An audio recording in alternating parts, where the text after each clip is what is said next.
Yego, murakoze cyane. Njyewe nitwa Ntakirutimana Eric. Yes. Yego, hano kuri kamera turahabona n'undi musore, ni umusore ukiri mutoya w'umujene, kandi mu by'ukuri biragaragara ko ameze nk'aho ari umuntu ukunda Imana, ari umuntu Imana yahaye ibyishimo. Ariko mbere yo kugira ngo dukomeze, reka abanza twibwira amazina yiwe. Murakoze brother, ndakwishimiye nanjye kubabona ngaha kuri iyi TV. Nitwa Karinda Nsabimana Vincent, ndi umukristo ndakijijwe. Yes. Yego, yitwa Karinda Sibomana Vincent, ni umukristo arakijijwe. Ako kantu rero yongeyeho ngo ni umukristo arakijijwe, ni akantu gakomeye cyane. Birumvikana ko n'ibintu ari butugezeho biragaragaza ako kantu. Hanyuma ndagira ngo udusangize. Uvuze ko uri umukristo. Yego. Kandi ukijijwe. Ndagira ngo udusangize ikintu kiri ku mutima. Wasangiza abanyarwanda. Ndabona byumwe uri n'umujene, hari n'abajene benshi cyane bagukurikiye, buriya bakeneye kumva ikintu kikuva ku mutima. Ngaho ni karibu. Yego. Imana iguhe umugisha cyane, ndagushimiye, ndanezerewe cyane. Bimwe mu bintu nabaganiriza rero ni ibijyanye n'agakiza. Aka gakiza tuvuga, ndashaka ko tuvugaho gato ku magambo Yesu yavuze ari ku musaraba. Yego. Buri muntu wese murabizi mu nco munyarwanda no mu yindi mico si abanyarwanda gusa, no mu bayuda byabagaho. Iyo umuntu agiye kuva mu isi, hari icyo bita kuraga. Na Yesu nawe ajya kuva mu isi yasize asize umurage. Uyu murage yawuhaye abazamwizera, kuko biravuga mu gitabo cya Yohana 14 aravuga ngo ntimuhagarike imitima, mwizere Imana nanjye munyizere. Rero icyo yavugaga yangira ngo ntituhagarike imitima tumwizere, avuga ngo ni njye nzira kandi ni njye kuri. Rero nagira ngo tuvugeho gato aya magambo Yesu yavuze ari ku musaraba, kuko ni umurage ukomeye cyane. Ndabizi mu banyarwanda no mu bandi bantu no mu bayuda, iyo umuntu mukuru agiye gutanga, iyo umuntu mukuru agiye gupfa, abana baba bashaka kumwegera iruhande ngo agire ijambo asiga babwiye. Na Yesu nawe tugomba kumuba iruhande no kumutega amatwi mu ijambo ry'Imana ngo dusiga twumva icyo Yesu yasize avuze. Sogokuru Yakobo ari we Isiraheli ajya gupfa yabwiye abana be ngo nimunyegere, asiga baraza umurage. Arabwira ngo Yakobo Yuda uzabucya, avuga ngo nawe Rubeni uri imfura yanjye bizagenda gucya. Icyo yababwiye cyose cyarabaye. Yesu nawe rero nk'umubyeyi wacu nk'umwami hari amagambo yasize atubwiye. Ijambo rya mbere Yesu yavuze ari ku musaraba yararivuze mu gitabo cya Luka ibice 23:34, aravuga ngo Mana bababarire ntago bazi icyo bakora. Niryo jambo Yesu rya mbere ku musaraba yavuze, aravuga ngo Mana bababarire kuko batazi icyo bakora. Amen. Yashakaga kuvuga iki ku musaraba? Yavuga ngo umukristo wese wageze ku musaraba, buri mukristo ikintu kiranga umuntu wageze ku musaraba nuko yiga kubabarira, gutanga imbabazi. Amen. Iyo utariga kubabarira bagukomerekeje, iyo utariga kubabarira abaguhemukiye, iyo utaramenya kuvuga ngo ndabababariye nubwo bampemukiye, nubwo bankoreye ibibi, ariko ndababariye, uracyafite urugendo rwo kugira ngo ukizwe turagera ku musaraba. Icya kabiri Yesu yavuze ni ijambo riri mu gitabo cya Luka nanone 23:43, aravuga ngo ndagusezeranya neza yuko uyu munsi tubana muri paradizo. Iyo twageze ku musaraba Yesu atugarantisa ijuru, adusezeranya ijuru. Kimwe mu biranga umukristo wageze ku musaraba nuko yizera ubwami bw'Imana, abazajya mu bwami bwo mu ijuru. Ntago aba kivuga ngo ubuse nzajyayo cyangwa sinzajyayo, aba afite kwizera ko ubwami bwo mu ijuru ari ubwe. Yesu nawe ku musaraba yasize atanze ijuru. Ntago ijuru yaritangiye mu ijuru ariyo, ijuru yaritangiye mu isi, asiga atanze ijuru. Icya gatatu ni ijambo Yesu yavuze mu gitabo cya Yohana ibice 19:27, arimo abwira umudamu nyina, avuga ngo mubyeyi nguwo umwana, avuga nawe mwigishwa yakundaga ngo nawe nguwo nyoko. Yavugaga iki? Yavuga ngo ku musaraba ndabizi ko hari abantu bazaza ari imfubyi, ndabizi ko hari abantu bazaza ari abapfakazi, ndabizi ko hari abantu bazaza kundeba. Abo ngabo yasize abahaye umuryango ku musaraba. Niyo mpamvu imfubyi ari nyinshi, ariko zigeze muri Kristo zitirwa imfubyi, ahubwo zigira imiryango. Abari baratawe akababera abana, ababyeyi, abapfakazi bakumva bari comfortable muri Kristo Yesu kubera ko bafite Yesu Kristo. Ntibajye kwiyandagaza nk'izindi ndaya hanze, ahubwo bakumva banyuzwe n'ubucuti bwa Kristo Yesu. Hanyuma irindi jambo rya kane, Yesu yaravuze ngo mfite inyota mu gitabo cya Yohana 19:28 aravuga ngo mfite inyota. Yashaka kugaragaza iki? Yavuze ngo muri iyi si abantu bazagira inyota yo gushaka amafaranga, bazagira inyota yo gushaka abagore, bazagira inyota yo kubaka amazu meza, bazagira inyota yo gushaka utuzi dukomeye, ariko nawe uzagira inyota yo gushaka Kristo.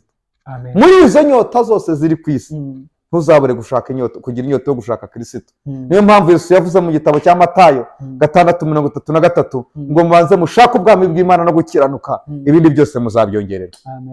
Igitabo cya Amos 8:11 havuga ngo icyo gihe hazaba inzara, ngo kandi ntabwo ari inzara y'ibiryo, ngo ni inzara yo gushaka Imana.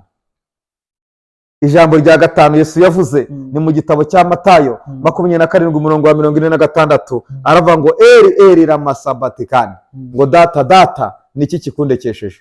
Yashakaga kugaragaza iki? Hari igihe tuzagera mu buzima tumere nkaho natwe nubwo tutari ku musaraba ariko turi twenyine mu buzima, ntawo kukwitaho ureba, nta mwene wanyu ureba, nta mwene se ureba, n'uwo wakitaga inshuti ari we kugambaniye, n'uwo wagiraga ngo ari muri kumwe yakujugunye yagutereranye, wahamagara umwe akakubwira ngo simbizi, ntacyo nagufasha nanjye meze nabi. Muri icyo gihe bikomeye cy'ubuzima bwawe, mu gihe cy'umwijima, mu gihe cy'imibabaro, mu gihe cy'agahinda, uzazamura umutwe usenge uvuge ngo mana hari icyo wakora ku mibereho yanjye. Uzibuke kuzamura umutima wawe uwerekeze ku Mana yawe. Yesu nicyo yatubwiraga ko usenga. Ijambo rya gatandatu ni muri Yohana 19:30 Yesu aravuga ngo noneho birarangiye. Yararangije urupfu rwo kuduciraho iteka, yararangije ibyaha ku musaraba. Reka mbabwire, Yesu ntigeze apfira ibyo dushoboye, ibyo isi yatanga Yesu ntiyabipfiriye. Yesu yapfiriye ibyo isi itaduha, yapfiriye ubugingo bw'umuntu. Yesu ntabwo yigeze apfira amafaranga, Yesu ntiyigeze apfira akazi, Yesu yapfiriye ibyo twebwe tutari kubona, ibyo isi itashoboye gutanga, Yesu nibyo yapfiriye. Aravuga ngo birarangiye, aduhereza agakiza ku musaraba. Ijambo rya nyuma Yesu yavuze ni mu gitabo cya Luka 23:46 Yesu avuga amagambo akomeye avuga ngo Mana mu maboko yawe niho nshyize ubugingo bwanjye. Yavuga ngo ushobora kuba ufite anko wawe w'umukire, uzamubwira guha amafaranga, uzabitse ubugingo, ntuzabitse ubugingo bwawe kuri uwo anko wawe. Hari abafashe ubugingo bwabo babushyira mu bagore babo, abandi babushyira mu bagabo babo, abandi babushyira mu bana babo, abandi babushyira muri bene wabo. Ariko ndakubwira ngo Yesu yasize avuze ngo ubugingo bwacu bukwiye kubikwa mu Mana. Muri Kristo niho dushyize ubugingo bwacu. Imyenda ibikwa muri garderobe, inkweto zifite aho zibikwa, amasafuriya agira aho abikwa, buri kintu cyose, amafaranga abikwa muri banke, ariko ubugingo bwacu bubitswe muri Kristo Yesu. Niho yatubwiye kubika ubugingo bwacu. Ndabashimiye rero, tubitse ubugingo bwacu muri Kristo. Nk'urubyiruko twifuza kuzagera aho twifuza kugera, aho Imana yaduteguriye kuba, ariko dufite guhindura generation iri kuzamuka. Dukeneye kwibwira ubutumwa buhindura ubuzima bwabo. Ubutumwa buhindura nta bundi ni ukubabwira ko Yesu yapfuye akazuka, agapfira ibyaha byanjye, agapfira ibyaha byawe, kugira ngo njye nawe duhinduke bazima muri Kristo Yesu. Imana ibahereze umugisha. Murakoze cyane. Murakoze cyane muvandimwe rwose Pesa. Imana ibamugisha. Utubwiye ijambo riri powerful, bifite imbaraga cyane. Yego, wavuze n'imirimo Yesu Kristo yagiye akora. Hanyuma mbere yuko yenda dusengera tukatandukana, ndagira ngo ubaze ikibazo kimwe. Hariho abantu wagaragaje uburyo Yesu ari nkawe key, cyangwa se ari we center, ari we wakoze imirimo ikomeye kugira ngo tubashe guhabwa agakiza. Wabwira iki nk'abantu? Hariho abantu bajya bagoreka nk'ubutumwa bwiza, ukabona barabwiriza ukundi kuntu ariko badashyiramo inyigisho za Yesu. Wababwira iki abo bantu mbere yo kugira ngo uhite unadusengera noneho dusoze? Murakoze cyane. Hari igihe umuntu aba avuga ngo mfite iyi shuwa, mfite iyi shuwa, mfite iyi shuwa, ukaba ufite shuwa nyinshi mu bintu ushaka gukora, ariko kugira ngo umuntu akizwe, kugira ngo azajye mu ijuru, inzira ni imwe, nta yindi alternative ihari. Alternative ni imwe, inzira ni imwe, ni ukwizera Yesu Kristo nk'umwami n'umukiza. utizeye ko Yesu yagupfiriye akakuzukira nta yindi nzira ihari, nta bundi butumwa. Ubutumwa ni ukwizera ko Yesu Kristo yapfuye urupfu rw'umusaraba akazuka ku bwacu. Ubundi butumwa buri hirya y'ubwo bwo kubabwira ngo kwizera amategeko ntiwayashobora, akwereka ikibi ariko ntiwashobora kuyatsinda. Ikintu gihari ni kimwe, ni ukwizera uyashoboye ni Yesu Kristo. Arahari rero, adutegeye amaboko kugira ngo tumwizere kandi twe gucira abantu urubanza. Utarakizwa azakizwa, Yesu yaba yaraje kumureba, ariko impamvu ataraza kuducyura ni uko nabo abakeneye ko baza. Abo tuvuga ngo ni indaya, abo tuvuga ngo ni abasinzi, nabo Yesu arabakeneye. Dukeneye kubereka urukundo, tukababwiriza ubutumwa bwiza, bakizera Yesu Kristo nk'umwami n'umukiza bagakizwa. Amen. Urakoze cyane inshuti yanjye, Imana iguhe umugisha. Dusengere noneho dusoza. Reka dusenge dusoza. Ndagushimiye inshuti yanjye magara Yesu, icyubahiro ni icyawe iteka ryose. Uriho kandi wahozeho kandi uzahoraho, ntawakubanjirije ntawe uzagusimbura. You are Alpha and Omega. We thank you Lord.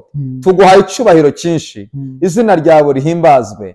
Warakoze ko wemeye gupfa urupfu rw'agashinyaguro, warakoze ko baguteye amacumu ukabyemera, warakoze ko bakwambitse ikamba ry'amahwa ubwo ngibyo ukabyemera.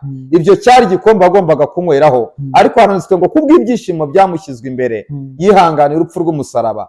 Ibyishimo nta bindi, ni ukugira ngo abone Rike, ni ukugira ngo aboneye, ni ukugira ngo atubone, abone wowe unyumva, akubone nawe umwizeye. Turagushimiye ko waduhaye agakiza. Icyubahiro kibi cyawe mu izina ryawe Yesu Kristo umwami wacu. Amen.